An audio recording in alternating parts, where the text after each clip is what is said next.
그 죄가 원청에게까지, 그리고 아주 가중하게 죄를 묻는 시스템, 법이 만들어져야만 합니다. 지나가는 말로 우격다짐으로 대책을 세우겠다. 언제까지 이러한 죽음을 보면서 대책 이야기만 할 것입니까? 2020년이 며칠 남지 않았습니다. 많은 언론에서 노동자들의 사망사고가 더 이상 나서는 안 된다는 이야기를 하고 있습니다. 국회의원들 필요하다고 하고 있습니다. 국민의힘 야당마저도 중대재해처벌법, 기업처벌법 만들어야 된다고 하는데 이놈의 더불어민주당 정부는 끔쩍달싹도 하지 않고 있습니다. 공공운수 노조는 더 이상 화물 노동자가 다치고 죽어나가는 것을 방치하지 않고 있습니다. 공공운수 노조는 발전소에서 더 이상 노동자가 사망하는 일이 없도록 투쟁하겠습니다. 공공운수 노조는 공공기관에서 노동자들이 계속 죽어나가는 것 더 이상 지켜보지 않겠습니다. 끝까지 투쟁하겠습니다. 이상입니다.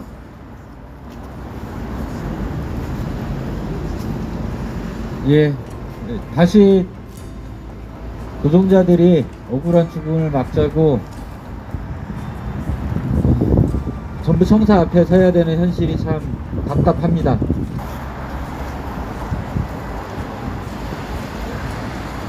또 한 명의 노동자가 집으로 돌아가지 못했습니다. 매일 아침 가족에게 전하는 다녀올게라는 평범한 인사가 지킬 수 없는 약속이 될 줄 알았다면 목숨을 걸고 일터로 향하지는 않았을 것입니다. 사망하신 노동자는 특수고용직 화물 노동자였습니다. 이윤의 최대 포식자인 영흥화력에서 이를 지시하지만 계약은 하청업체와 맺고 있는 다단계 하청 구조의 최하위 약자인 셈입니다. 일터에서의 위험은 원청인 영흥화력에서 하청업체로 다시 화물노동자 개인에게 외주화됩니다. 영흥화력의 반출 차량 공지사항과 상차 순서 안내서는 작업 지시서와 다르지 않았습니다.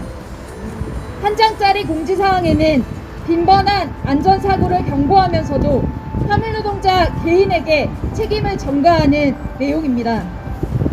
이 때문에 특수고용 노동자들은 원청과 하청의 책임과 권리가 부재한 현장에서 늘 있고 어디라도 있는 일상적인 위험에 무방비로 노출됩니다.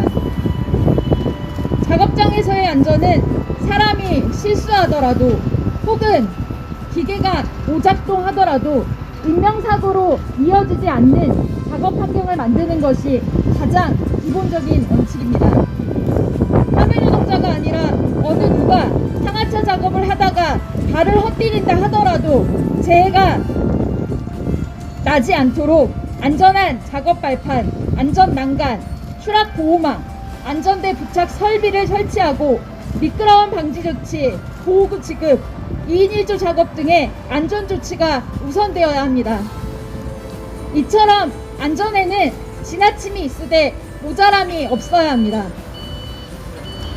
매년 2,000명 이상의 노동자가 일터에서 사망합니다.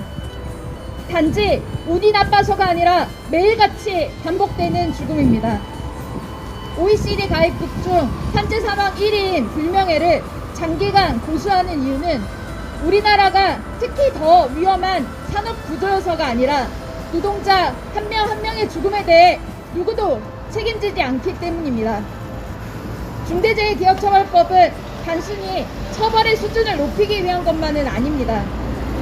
법의 명칭대로 중대재해를 일으킨 기업을 처벌하기 위한 법입니다. 안전보건관리 책임을 회피해 재해를 발생시킨 범죄 행위에 대해 기업의 책임을 명확히 하기 위한 것입니다. 오늘도 지금 이 순간에도 어느 일터에서 또 한 명의 노동자가 목숨을 잃을지 모릅니다. 문재인 정부에게 정말 일터에서의 반복되는 죽음을 멈출 생각이 있는지 묻고 싶습니다. 만약 그렇다면 기업의 이윤보다 노동자의 삶과 생명이 존중받는 나라를 위해 지금 당장 중대기업처벌법을 제정해야 합니다. 이상입니다.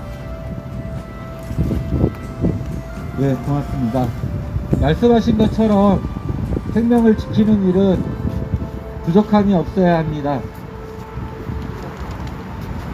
그런데 발전소에서 노동자가 목숨을 잃고 나면 발전사들이 참 발빠르게 하는 것들이 있습니다. 언론의 동향을 살피고 언론에 보도가 되기 시작하면 거짓 사과를 합니다. 12월 1일 오후 8시경 한국 남동발전 유향렬 사장이 부인의 빈소를 찾았습니다. 유가족에게 연락을 해서 책임을 지기 위한 방안들을 가져올 것처럼 이야기했지만 그 자리에 와서 그냥 찾아왔다고 이야기했습니다. 그런데 오늘 언론 보도에 한국 남동발전은 유가족에게 사과했다는 보도들이 나오고 있습니다. 유가족은 받은 바도 없는 사과를 찾아와서 오히려 유가족의 속을 다시 헤집어 놓은 한국 남동발전이 보도자료를 배포하고 유가족에게 사과했다고 자신들의 책임을 모면하는 것에 대해서는 정말 부족함이 없는 것 같습니다. 유가족들의 심정이 이만저만이 아닙니다. 며칠째 계속 언론 앞에 서서 아버지의 죽음을 이야기하는 것 정말 힘들 겁니다. 하지만 아버지의 억울한 죽음을 풀기 위해 또다시 여러분들 앞에 섰습니다. 고 신장섭님의 아드님의 말씀을 듣도록 하겠습니다.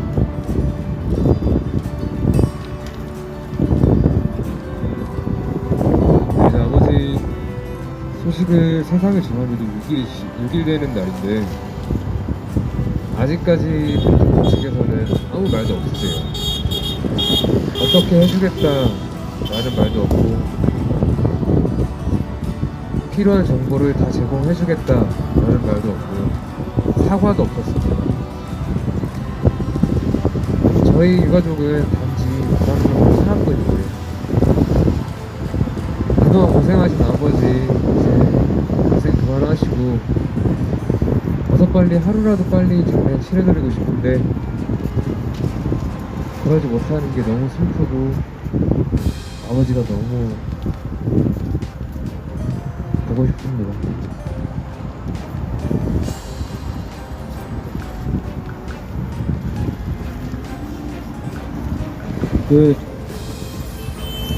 길지 않은 발언이었지만 저 발언 안에 모든 게 다 있지 않겠습니까? 아버지가 왜 돌아가셨는지 대책은 어떻게 마련할 건지 그게 궁금하다고 그거 듣고 싶다고 이렇게 장례조차 무기한 연기를 해야 하고 차가운 겨울에 길에 서서 아버지의 죽음을 알려야 하는 유가족들의 심정을 잘 보도해 주셨으면 좋겠습니다. 예, 화물연대 본부 본부장 신부대행 전천배입니다. 조금 전 신장선 노동자의 황주인 아드님의 발언을 들었습니다. 화물연대 본부는 계속하고 있습니다. 이 상황 같이 하겠다는 말씀을 드리면서 오늘도 언론을 보았습니다. 화물차를 몰고 가다 장시간 노동에 시달려서 과로에 졸음에 또 길거리에서 또 한 명의 화물 운송 노동 예, 대표자들과 유가족께서 국무총리에게 산업통상자원부 장관에게 고용노동부 장관에게 교통부 장관에게 이렇게 4가지 서한을 들고 있습니다. 국무총리는 김영균 노동자가 목숨을 잃고 석탄화력발전소 특별노동안전조사위원회를 만든 장본인입니다. 그때 당시엔 이낙연 지금 더불어민주당 당대표였죠. 여기서 발전소의 안전점검을 하고 있습니다. 그 책임을 다 해야 합니다. 산업통상부 장관은 5개 발전소를 관할하고 있는 주무부처 장관입니다. 고용노동부 장관은 이 땅의 노동자들의 안전을 책임져야 할 위치에 있습니다. 국토교통부 장관은 안전운임제 등 화물 노동자들의 안전을 책임지고 국민의 안전을 책임질 의무가 있습니다. 그래서 이들에게 서한을 전달하 갈 텐데요. 서한에 들어있는 내용 구호 2가지 정도 외치고 가도록 하겠습니다. 구호는 끝에 구호만 2번 따라해 주시면 될 것 같습니다.